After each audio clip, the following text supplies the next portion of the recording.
सत श्री अकाल प्यारे बच्चों। अज असी करांगे 7th क्लास का चैप्टर नंबर 6। अपने चैप्टर का नाम है माउंटेनियर्स। माउंटेनियर्स कौन होंदे ने? ये वर्ड बनया माउंटेन्स तो। माउंटेन्स की होंदे उच्चे पर्वत, उच्चियां पहाड़ियां ते पर्वत श्रेणियां जिन्हां ते ये लोग चढ़ते ने उन्होंने कहा जाता है माउंटेनियर्स। भाव वो लोग जिहड़े पहाड़ां ते जांदे ने, पहाड़ां दे औखे सफ़र नूं तय करते ने, वो लोग होंदे ने माउंटेनियर्स। इस पाठ के द्वारा, इस चैप्टर के द्वारा असी करांगे, असी पढ़ांगे कि किहड़े लोग सी जिन्हां ने माउंट एवरेस्ट वर्गे पहाड़ां नूं फतेह कीता सी, इन्हां उपर चढ़े सी। वो किहड़े लोग सी ते इंडिया दे विच लोग किहड़े सी जिन्हां ने इस मुश्किल काम नूं पूरा कीता सी। So let's read the chapter. Mount Everest is the highest point on the planet at 29,008 feet above sea level। जिहड़ा समुद्री सतह तो माउंट एवरेस्ट जिहड़ी पर्वत लड़ी है वो 29,028 फीट उच्ची है। For many people reaching Mount Everest peak is a once in a life time achievement. बहुत सारे लोग ऐसे ने जिन्हां दे लई जिंदगी की सब तो बड़ी प्राप्ति ये है कि वह माउंट एवरेस्ट ते चढ़ पाण, भाव उस ते पहुँच पाण। This kind of feet requires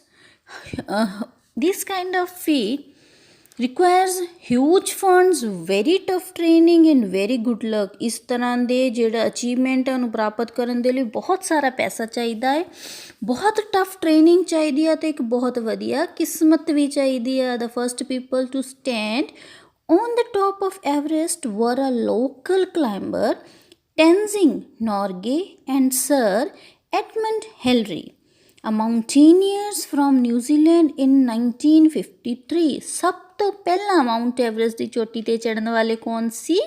एक लोकल क्लाइंबर सी न्यूजीलैंड दे जिन्हां दा नाम सी टेंजिंग नॉर्गे अते उन्हां दे नाल सी सर एडमंड हिलरे। ये सीगे कि जिहड़े न्यूजीलैंड दे लोग सी इन्हां ने सब तो पहला इस चोटी उपर चढ़ के 1953 दे विच दिखाया सी। Since then a lot of people have achieve this feat. उस समय तो लेके हुण तक बहुत सारे लोगों ने इस टास्क नूं पूरा कर लिया, पर बहुत लोग उत्थे तक पहुँच चुके हैं।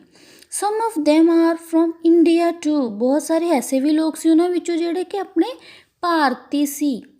The first Indian to summit Mount Everest was Captain Avtar Singh Cheema on May 20th, 1965।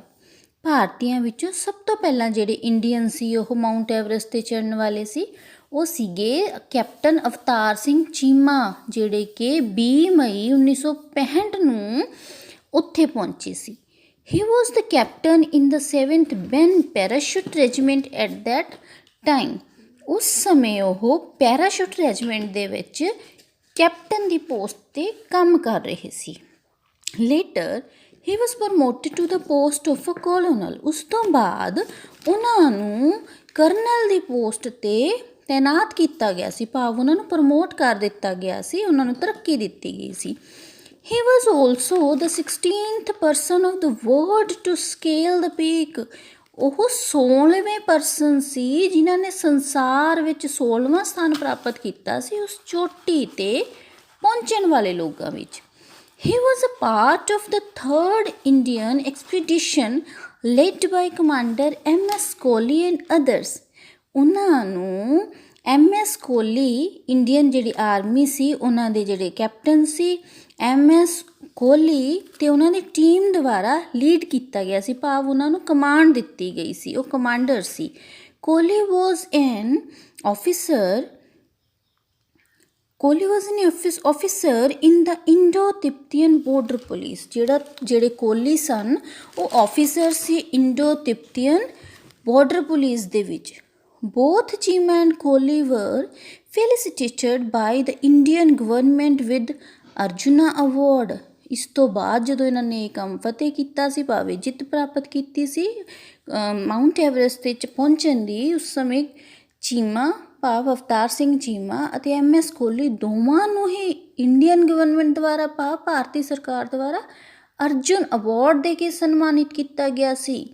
They also received Padma Shri and Padma Bhushan respectively. ਉਹਨਾਂ ਨੂੰ ਪਦਮ ਸ਼੍ਰੀ ਅਤੇ ਪਦਮ ਭੂਸ਼ਣ ਵੀ ਦਿੱਤਾ ਗਿਆ ਸੀ।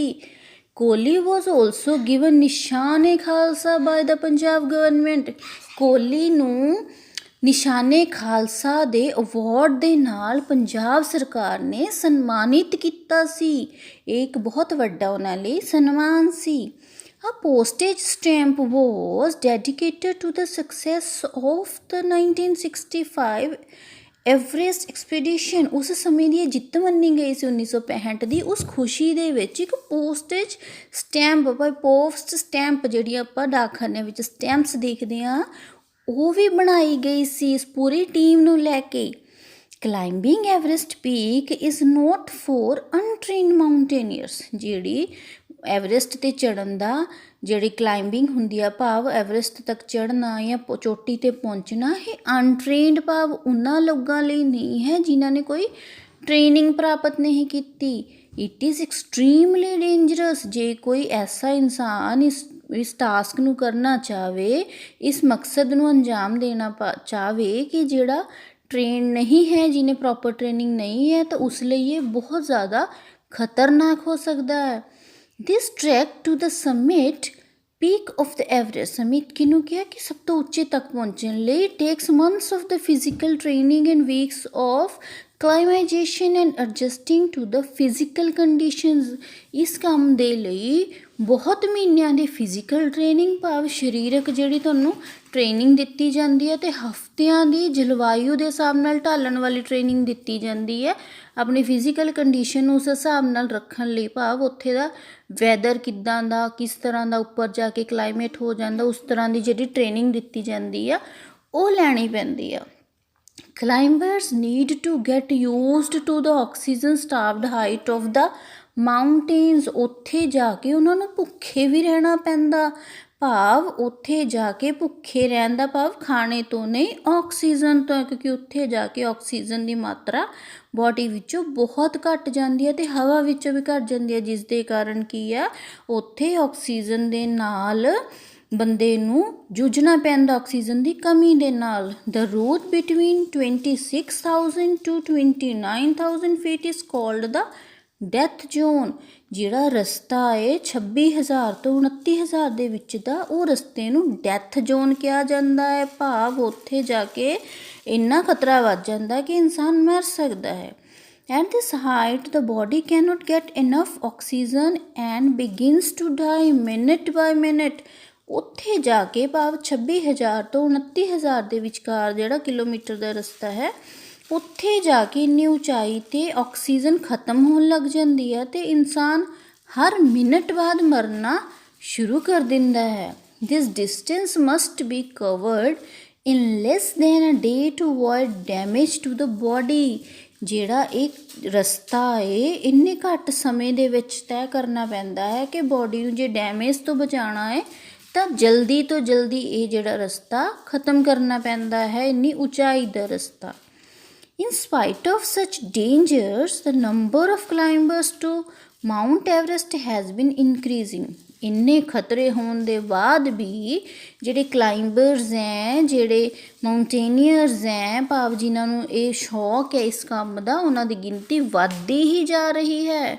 It has increased so much that the climbers have to wait for hours for their turn to stand atop the peak। ਉਸ ਉਚਾਈ 'ਤੇ ਵੀ ਆਪਣੀ ਵਾਰੀ ਦੇ ਲਈ ਬਹੁਤ ਲੰਬਾ ਸਮਾਂ ਵੇਟ ਕਰਨਾ ਪੈਂਦਾ ਹੈ। The extra time in the death zone also increases the danger। ਜਦੋਂ ਇਹ ਡੈਥ ਜ਼ੋਨ ਦੇ ਵਿੱਚ ਭਾਵ ਉਸ ਖਤਰਨਾਕ ਰਸਤੇ ਦੇ ਵਿੱਚ ਇੰਤਜ਼ਾਰ ਕਰਨਾ ਪੈਂਦਾ ਇੰਨੇ ਟਾਈਮ ਲਈ ਇਹ ਵੀ ਇਨਸਾਨ ਨੂੰ ਖਤਰੇ ਦੇ ਵਿੱਚ ਪਾ ਦਿੰਦਾ। But it does not deter their adventurous spirit. ਪਰ ਇਹ ਆ ਜਿਹੜਾ ਖਤਰਾ ਹੈ ਉਹਨਾਂ ਦੇ ਵਿੱਚ ਕੁਝ ਪ੍ਰਾਪਤ ਕਰਨ ਦੀ ਕੁਝ ਅਦਭੁਤ ਪ੍ਰਾਪਤ ਕਰਨ ਦੀ ਇੱਛਾ ਨੂੰ ਖਤਮ ਨਹੀਂ ਕਰਨ ਦਿੰਦਾ ਭਾਵ ਜਿਨ੍ਹਾਂ ਵਿੱਚ ਐਡਵੈਂਚਰਸ ਚੀਜ਼ਾਂ ਕਰਨ ਦਾ ਕੁਝ ਅਦਭੁਤ ਕਰਨ ਦਾ ਹੌਸਲਾ ਹੁੰਦਾ ਹੈ ਉਹਨਾਂ ਨੂੰ ਕੋਈ ਵੀ ਚੀਜ਼ ਨਹੀਂ ਡਰਾ ਪਾਉਂਦੀ।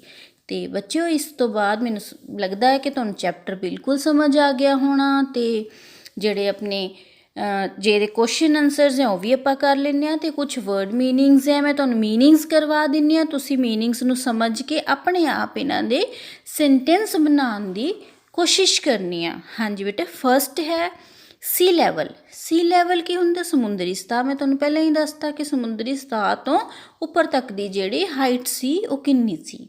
Number 2 is achievement. ਅਚੀਵਮੈਂਟ ਕੀ ਹੁੰਦੀ ਹੈ? ਕੋਈ ਪ੍ਰਾਪਤੀ ਕਰਨਾ। Number 3 is mountaineers. ਪਰਬਤ ਆਰੋਹੀ, ਪਹਾੜਾਂ 'ਤੇ ਚੜ੍ਹਨ ਵਾਲੇ ਹੁੰਦੇ ਨੇ mountaineers. Summit, SUMMIT। Summit, summit ਕੀ ਹੁੰਦਾ? ਸਿਖਰ ਸੰਮੇਲਨ। ਜਿਵੇਂ ਕਿਹਾ ਸੀ ਕਿ ਕੋਹਲੀ ਅਤੇ ਉਹਦੀ ਟੀਮ ਨੂੰ ਅੱਗੇ ਭੇਜਿਆ ਗਿਆ ਸੀ, ਭਾਵ ਸਮਿਟ ਕੀਤਾ ਗਿਆ ਸੀ ਸਿਖਰ ਸੰਮੇਲਨ ਦੇ ਵਿੱਚ। ਨੰਬਰ 5 ਹੈ ਐਕਸਪੀਡੀਸ਼ਨਸ। ਐਕਸਪੀਡੀਸ਼ਨਸ ਕੀ ਹੁੰਦਾ? ਅਭਿਆਨ, ਕਿਸੇ ਚੀਜ਼ ਦਾ ਅਭਿਆਨ ਸ਼ੁਰੂ ਕਰਨਾ, ਭਾਵ ਉਹਨਾਂ ਨੇ ਉਸ ਅਭਿਆਨ ਨੂੰ ਸ਼ੁਰੂ ਕੀਤਾ ਸੀ ਕਿ ਅਸੀਂ ਸਿਖਰ 'ਤੇ ਜਾਣਾ ਹੈ। Number 6 is ਫੈਸੀਟੇਟਡ। ਫੈਸੀਟੇਟਡ ਕੀ ਹੁੰਦਾ ਹੈ? ਕਿਸੇ ਨੂੰ ਮੁਬਾਰਕਬਾਦ ਦੇਣੀ, ਕਿਸੇ ਨੂੰ ਸਨਮਾਨ ਦੇਣਾ ਜਾਂ ਵਧਾਈ ਦੇਣੀ। ਨੰਬਰ 7 ਹੈ ਡੈਡੀਕੇਟਡ। ਡੈਡੀਕੇਟਡ ਕੀ ਹੁੰਦਾ? ਸਮਰਪਿਤ, ਕਿਸੇ ਚੀਜ਼ ਦੇ ਲਈ ਸਮਰਪਿਤ, ਡੈਡੀਕੇਟਡ। ਨੰਬਰ 8 ਹੈ ਅਕਲਾਈਮਾਈਜੇਸ਼ਨ। ਇਹਨੂੰ ਵੈਸੇ ਕਲਾਈਮਾਈਜੇਸ਼ਨ ਵੀ ਬੋਲਿਆ ਜਾਂਦਾ ਹੈ, ਕਿ ਹੁੰਦਾ ਸਵਾਗਤੀ, ਭਾਵ ਉਸ ਸਮੇਂ ਦਾ ਕਲਾਈਮੇਟ ਦੇ ਹਿਸਾਬ ਦੇ ਨਾਲ ਜੋ ਉੱਥੋਂ ਦਾ ਜਲਵਾਯੂ ਹੁੰਦਾ, ਇਹਨੂੰ ਸਵਾਗਤੀ ਵੀ ਕਿਹਾ ਜਾਂਦਾ ਹੈ। 9 ਇਜ਼ ਸਟਾਰਵਡ। ਸਟਾਰਵਡ ਕੀ ਹੁੰਦਾ? ਭੁੱਖੇ, ਭਾਵੇਂ ਨੇ ਕਿਹਾ ਸੀ ਨਾ ਕਿ ਆਕਸੀਜਨ ਸਟਾਰਵਡ, ਕਿ ਆਕਸੀਜਨ ਦੀ ਕਮੀ, ਇਹ ਹੈਗਾ ਸਟਾਰਵਡ, ਤਾਂ ਭੁੱਖੇ ਕਹਿ ਸਕਦੇ ਹਾਂ ਅਸੀਂ। ਐਡਵੈਂਚਰਸ। ਐਡਵੈਂਚਰਸ ਕੀ ਹੁੰਦਾ? ਸਾਹਸੀ, ਜਿਹੜਾ ਸਾਹਸੀ ਪੁਰਸ਼ ਹੋਵੇ ਉਹਨੂੰ ਆਪਾਂ ਕਹਿੰਦੇ ਹਾਂ adventures. Now question answers.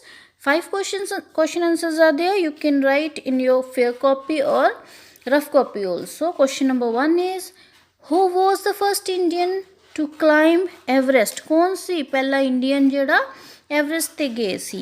The first Indian to summit Mount Everest was Captain Avtar Singh. Question number 2, who led in 1965 for the Mount Everest peak? ਕੌਣ ਸੀ? ਕਿਹਨੂੰ ਭੇਜਿਆ ਗਿਆ ਸੀ ਮਾਊਂਟ ਐਵਰੈਸਟ ਦੇ ਲਈ? ਕਿਹਦੀ ਲੀਡ ਦੇ ਵਿੱਚ ਭੇਜਿਆ ਗਿਆ ਸੀ? MS Kohli led Indian expedition to Mount Everest. MS Kohli led Indian expedition to Mount Everest. Question number 3, when did the first Indian reach the peak? ਕਦੋਂ ਪਹੁੰਚੇ ਸੀ? The first Indian reached the peak on 20th May 1965, 20 ਮਈ 1965 ਨੂੰ। Question number 4, which awards did Captain Cheema received? ਕਿਹੜੇ award ਮਿਲੇ ਸੀ captain Cheema ਨੂੰ? Captain Cheema received Arjuna award, Padma Shri and Padma Bhushan.